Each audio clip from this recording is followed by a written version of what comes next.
22 तारीख रे जो राम मंदिर रा जो प्रतिष्ठा एवं तांकर राम भगवान कर जो मंदिर रे प्रतिष्ठा होची एवं जीवन दान जो दिया जीव तांको सेही अवसर रे सारा भारत वर्तमान राममय हो जाइए। भारत वर्षर लक्ष लक्ष हिंदू मुसलमान ख्रीस्टियान समस्ते वर्तमान राम भक्त होती एवं आगामी दिन रे जोटा आपण भारतीय जनता पार्टी तरफ रु आदरणीय प्रधानमंत्री को आह्वान क्रमे यही निष्पत्ति होती जे जनवरी 25 तारीख रु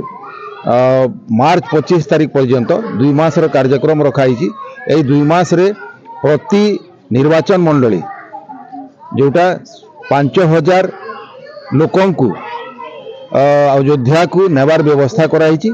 एवं सेटा आमे तार रूपरेख प्रस्तुत करूँ एवं प्रति निर्वाचन मंडली 5000 लोकंकर नाम लिस्ट करिकी आमे तांको अयोध्या स्पेशल ट्रेन माध्यम रे अयोध्या दर्शन करेबू।